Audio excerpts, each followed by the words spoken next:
ini saya masih berada di Bandung Barat. Saya kembali lagi ke Bandung Barat dan saat ini saya berada di tengah-tengah hamparan pertanian porang.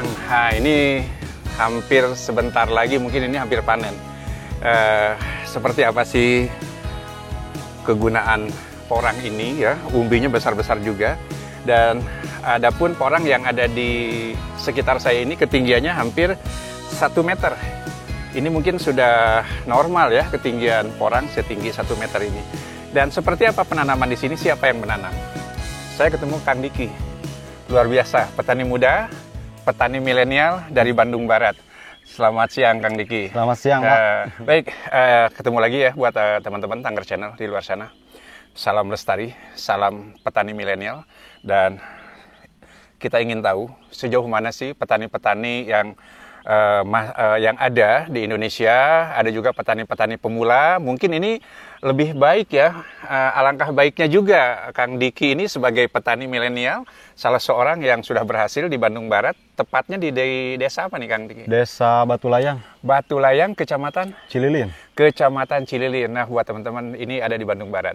Udah berapa lama nih? Bisa diceritakan Kang Diki dari mulai tanam? Kalau dari mulai awal tanam, jadi saya ceritakan sedikit ya. Jadi kalau untuk tanaman saya di sini, yang udah gede-gede di sini, memang awalnya saya dari ngambilnya itu nggak beli, Pak. Nggak beli? Nggak beli. Awal mulanya nggak beli sama sekali. Dari mana itu? Jadi awal pemula saya menanam porang itu memang awalnya dari informasi yang ada bahwa tanaman porang ini bisa memiliki nilai kayak gitu kan, nilai jual jual di alam liar itu di sekitar saya di sini, di alam sekitar lingkungan saya ternyata banyak bibit-bibit porang liar kayak gitu.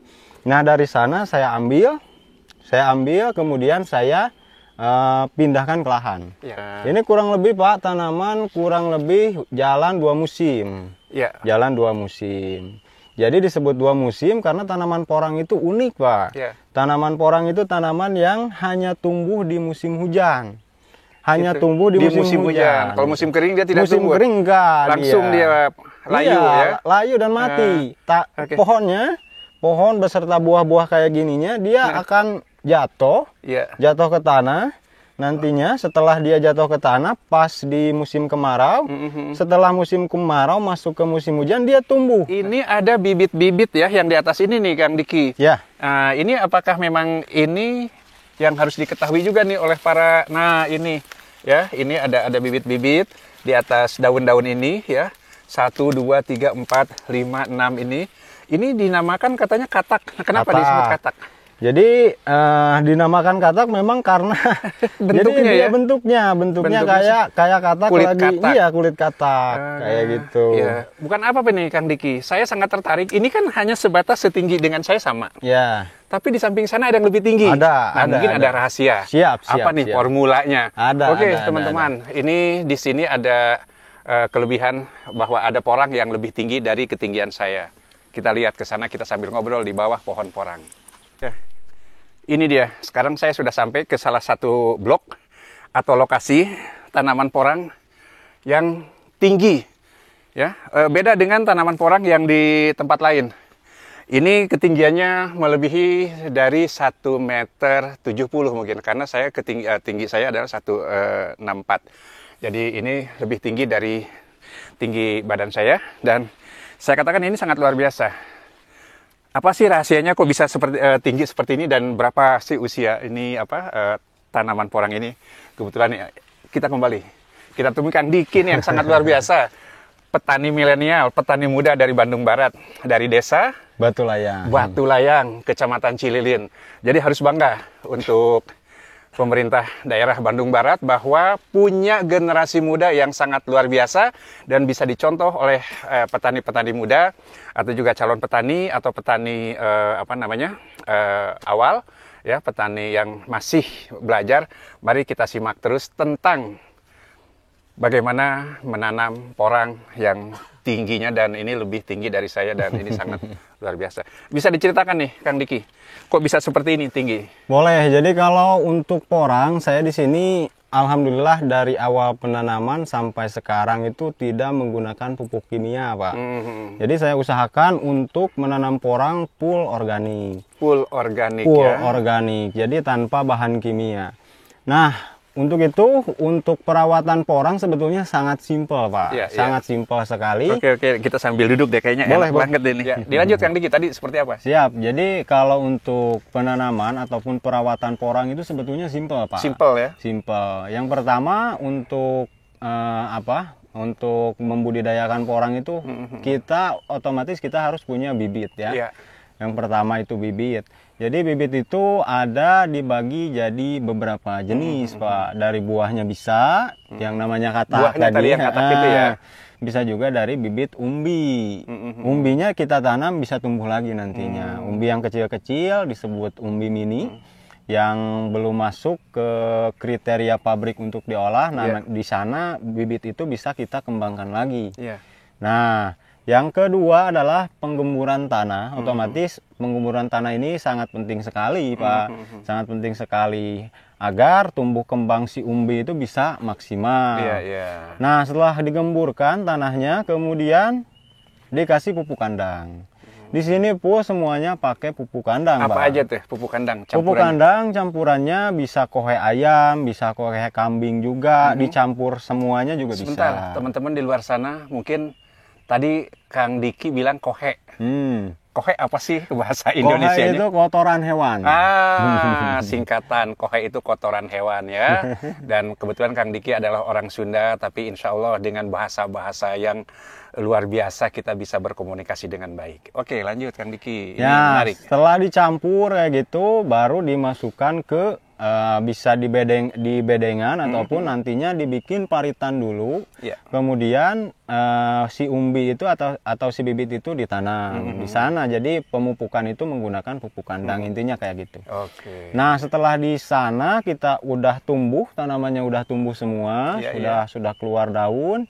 Nah, barulah saya menggunakan untuk perawatan selanjutnya yaitu penyepraian, Pak. Penyepraian atau penyemprotan daun. Ya, penyemprotan dengan daun. Menggunakan kalau cairan? saya menggunakan PSB, Pak. Apa itu PSB? PSB itu singkatan dari fotosintesis bakteria. Fotosintesis bakteria yang nantinya si bakteri yang saya semprotkan ke permukaan daun itu bisa memaksimalkan nutrisi. Gitu. Kayak gitu, nutrisi nantinya terserap oleh melalui daun ya, stomata daun, nantinya dia kerjanya itu bisa maksimal. Jadi untuk bahan-bahannya sangat simpel, sangat mudah dan juga sangat murah, Pak. Sangat murah. Jadi bahan-bahannya itu yang pertama botol bekas tentunya. Botol bekas ya, dari minuman mineral ya. Iya, air mineral. Kemudian yang paling penting yaitu campurannya, dalam atau isinya ya. Isinya yaitu yang pertama adalah telur, Pak. Telur dan juga micin. Micin, luar biasa. Nah, telur dan micin. Telurnya berapa ini butir? Jadi kalau untuk telurnya 1 butir, Pak. 1 butir, kemudian micinnya 1 butir. 1 sendok. 1 sendok ya. 1 butir telur, 1 sendok micin ditambah dengan air. Berapa gelas? Diencerkan dengan air kurang lebih 3 liter. Itu diaduk? Diaduk semua. Sampai merata? Ya, merata. Kemudian dimasukkan ke dalam botol. Maaf, telur itu semuanya dimasukkan putih dengan kuningnya? Ya, semuanya. Nah, setelah diaduk sampai merata, itu nanti apa difermentasikan atau gimana? Nah, jadi ada proses fermentasi. Proses fermentasi bakteri fotosintesis ini berjalan ketika kita panaskan, Pak. Dipapar langsung di sinar matahari di bawah dengan matahari. Menggunakan mangkok apa? Enggak usah. Kalau untuk jadi dimasukkan ke sini, dipanaskan dengan botolnya. Iya. Luar biasa. Oke. Nah, sekarang untuk pencampuran ini kan sudah jadi nih, ya PSB ya tadi PSB. ya. Dan untuk campuran air putihnya ini berapa adukannya, maksudnya komposisinya untuk disiramkan untuk pengenceran atau pengaplikasian ke tanaman kayak gitu. Untuk pengaplikasiannya saya menggunakan dosisnya itu, kalau ini kan kurang lebih kan 2 gelas lah, biar simple, biar mudah hitungannya. Ini kan kurang lebih 2 gelas. 2 gelas saya masukkan ke dalam 1 botol. Nah, 2 gelas ini saya untuk sekali spray itu setengah gelas, Pak. Setengah gelas dicampur? tangki 15 liter. Oh, satu. Jadi setengah gelas, dicampur dengan air yang ukuran tangkinya 15 liter. 15 liter. Jadi setengah ini ya, setengah botol atau Ya, seperempat? Seperempat. Jadi satu botol ini bisa 60 liter. Satu botol ini bisa 60 liter dibagi 4 ya, seperti ini. Jadi ini campuran untuk dicampur dengan air bersih ya, paling enggak ya.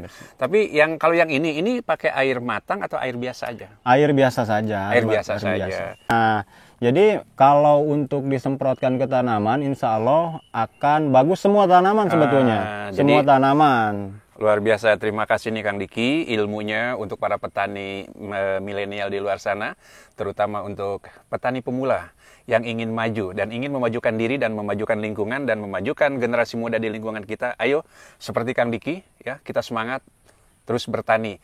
Jadi jangan malu-malu berbuat kotor dan jangan malu-malu kita berkarya lewat pertanian. Ternyata petani ini membawa hikmah dan di sini Kang Diki juga saya ngelihat masih luar biasa muda, waktunya dihabiskan di kebun, tapi hasilnya luar biasa, gitu kan. Kang Diki, ini saya ngelihat di tanah ini ada umbi dari porang. Ini tanahnya udah mekar. Apakah memang ini umbinya udah mulai berbentuk, Pak? Ini berapa? Kalau untuk lama usianya nih, berapa bulan? Kalau ini baru sekitaran 3 bulan, Pak. 3 bulan. Nah ini ya teman-teman Tangger Channel di luar sana, ini dia sudah retak. Saya pikir ini umbinya sudah membesar. Ya, umbinya sudah membesar.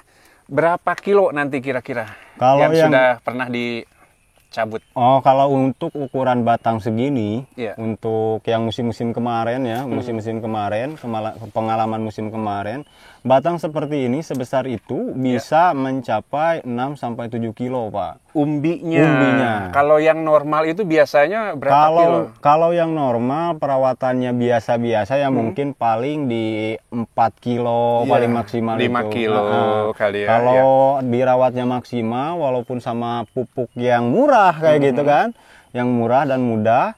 Nah, alhamdulillah bisa meningkatkan hasil kayak gitu, Pak. Gitu, ya. Luar biasa ya teman-teman Tangger Channel di luar sana, dan hari ini kita di Bandung Barat mendapat lagi satu inovasi yang penuh inspirasi dari seorang Kang Diki.